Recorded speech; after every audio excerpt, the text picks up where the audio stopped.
ચોમાસું હજુ ગયું નથી. કેમ અમે આવું કહી રહ્યા છે અને કેમ અનેક હવામાન નિષ્ણાંતો આવું કહી રહ્યા છે તેને લઈને સીધી જ વાત કરવા જઈ રહ્યા છે. સૌથી પહેલા હાલની જે પરિસ્થિતિ છે વાવાઝોડાની અને કઈ રીતે સિસ્ટમ જે છે તે આગળ વધી રહી છે તેની વાત કરી લઈએ. આ દક્ષિણ ચીનનો વિસ્તાર છે, એના પર જઈએ તે પહેલા ભારત પાસે પશ્ચિમ બંગાળની ખાડીમાં શું પરિસ્થિતિ છે તે પણ અમે આપને બતાવતા ચાલીએ. હવે સૌથી પહેલા આપ એ સમજીને ચાલો કે હાલની આ જે આપ પરિસ્થિતિ જોઈ રહ્યા છો તે છે ડિપ્રેશન, જે પશ્ચિમ બંગાળમાં જોવા મળી રહ્યું છે, બંગાળની ખાડીની અંદર છે.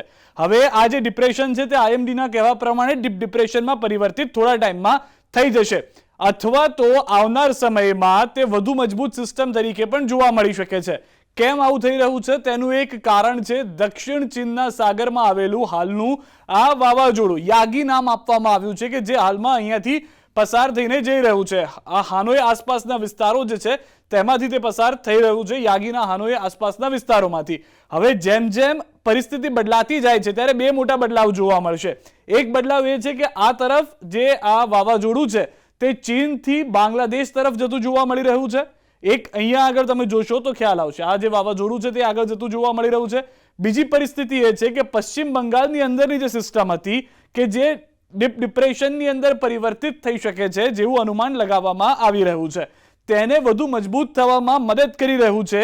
આ જે સિસ્ટમ આગળ વધશે તે જેમ જેમ સમય જશે આ સિસ્ટમ ફરતી ફરતી એ ખૂબ જ નજીક પશ્ચિમ બંગાળ પાસે અથવા તો બંગાળની ખાડી પાસે આવી રહી છે અને તેના કારણે પરિસ્થિતિ એ થઈ રહી છે કે આ સિસ્ટમની જે આજે જોઈ રહ્યા છો આખા લાલ ચક્કામાં જે જોવા મળી રહ્યા છે, જે ભારે વરસાદ છે એ મદદરૂપ થઈ રહ્યો છે પશ્ચિમ બંગાળની જે ડિપ્રેશનમાં બનેલી સ્થિતિ છે તેને.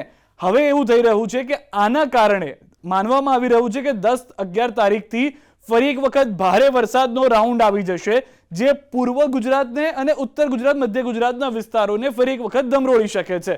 અહીંયા આગળ આપ આખું આ જોશો તો લાલચોળ જે સિસ્ટમ છે કે જે આ વાવાઝોડું જે છે દક્ષિણ ચીનની અંદર જે બનેલું છે તે આગળ લઈને આવી રહ્યું છે, જે આખા વિસ્તારોમાં પૂર જેવી પરિસ્થિતિનું નિર્માણ કરી રહ્યું છે. હાલમાં આંધ્રપ્રદેશમાં ખૂબ જ ભારે વરસાદ થઈ રહ્યો છે, મધ્યપ્રદેશમાં સારો એવો વરસાદ છે અને ત્યાં આગળ એલર્ટ આપી દેવામાં આવ્યું છે કે ભારે વરસાદ થઈ શકે છે, જેનું કારણ આ જ માનવામાં આવી રહ્યું છે.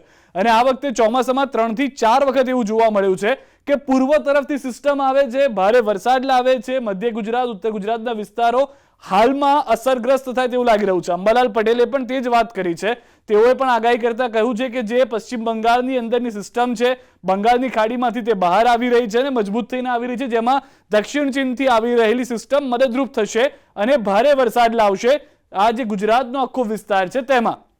સામાન્ય રીતે સપ્ટેમ્બરના મધ્યમાં તો ચોમાસું અંત આવી ગયું હોય, ખેડૂતોની તે પ્રમાણેની તૈયારી હોય, પરંતુ આ વખતે ચોમાસું અથવા તો જે વરસાદ છે તે ઓક્ટોબર સુધી જોવા મળશે. પરંતુ હાલમાં આપણે ફક્ત 4-5 દિવસની જ વાત કરીએ, 10 થી લઈ અને 13-14 તારીખ સુધીની જ વાત કરીએ તો આજે આખી લાલચોળ સિસ્ટમ અહીંયાથી આપ જોઈ રહ્યા છો કે જે મધ્યપ્રદેશથી આખી લાલચોળ જે સિસ્ટમ છે તે રાજસ્થાન અને ગુજરાત તરફ આવી રહી છે, જેમાં રાજસ્થાનને તો તે કવર કરી જ લે છે, પરંતુ તેની સાથે સાથે ગુજરાતમાં પણ 10, 11, 12 તારીખથી ભારે વરસાદની શરૂઆત થઈ શકે છે, જેમાં પૂર્વ તરફથી આવતી આ સિસ્ટમ ઉત્તર ગુજરાત, મધ્ય ગુજરાતના વિસ્તારોમાં સારો એવો વરસાદ લાવી શકે છે. કારણ કે આ સિસ્ટમ દક્ષિણ તરફથી નથી આવી રહી, એટલે સુરત અને સૌરાષ્ટ્રમાં કદાચ એટલો વરસાદ ન પણ થાય હાલનું એવું અનુમાન છે.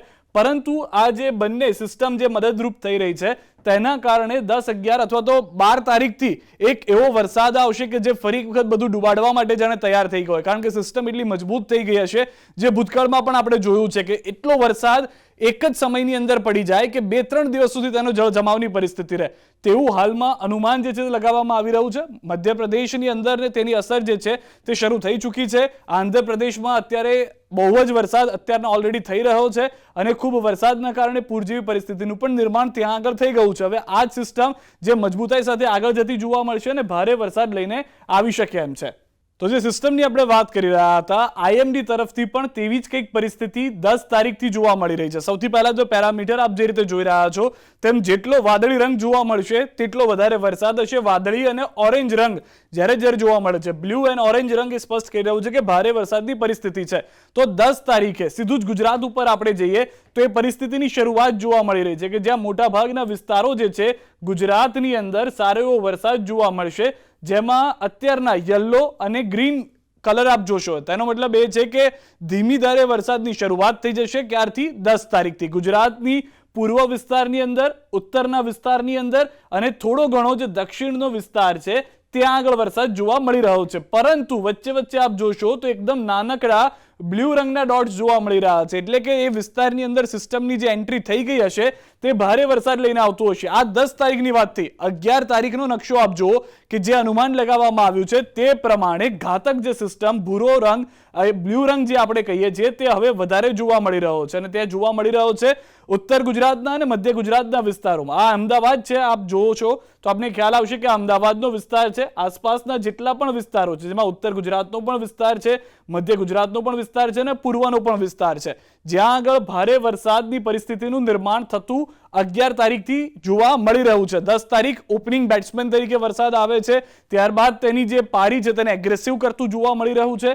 હવે આપ જુઓ કે આ 12 તારીખની જે પરિસ્થિતિ જોવા મળી રહી છે જેમાં વરસાદ ભૂકા બોલાવી દેશે પૂર્વ તરફથી. જે રીતે અનેક સિસ્ટમ બતાવી રહી છે જે વરસાદ આવી રહ્યો છે, જે ડિપ્રેશનમાં હાલમાં છે, બંગાળની ખાડીમાં ડીપ ડિપ્રેશન થશે આઈએમડીના કહેવા પ્રમાણે, અને તે સિસ્ટમ મધ્યપ્રદેશમાં એમાં ભૂકા બોલાવ્યા બાદ ગુજરાત તરફ આવશે અને ગુજરાતના કેટલાક વિસ્તારો જે પૂર્વની અંદર આવેલા છે, મધ્ય ગુજરાતમાં છે, જેમાં વડોદરા, અમદાવાદની આસપાસનો વિસ્તાર, ઉત્તર ગુજરાતની આસપાસનો વિસ્તારના તમામ જગ્યાએ ભારે વરસાદ જોવા મળી શકે છે. આ જે અનુમાન છે તે 12 તારીખનું છે. હજી 13 તારીખ સુધી તેની અસર છે. 10, 11, 12, 13 એમ કુલ તેની અસર જોવા મળી રહી છે. જે સિસ્ટમે ભૂક્કા બોલાવ્યા હશે તે સિસ્ટમ અહીંયાથી ઓછી થતી જોવા મળી રહી છે. સ્વાભાવિક રીતે વરસાદ થોડો ઓછો થતો જોવા મળી રહ્યો છે. પરંતુ બીજી એક વાત જે હાલની આ નકશાની અંદર જોવા મળી રહી છે કે બીજી એક સિસ્ટમ પાછળ મજબૂત છે. જો કે 12 તારીખ સુધીના અનુમાન પ્રમાણે ભારે વરસાદ છે.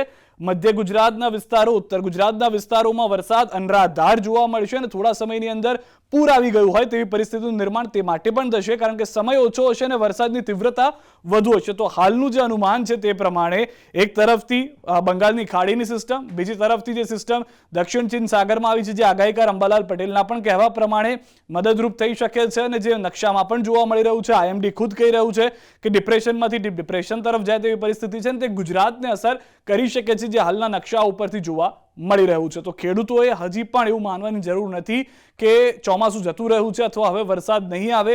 હજી પણ સપ્ટેમ્બર મહિનો અત્યારના જોતા ભારે લાગી રહ્યો છે ચોમાસાને લઈને.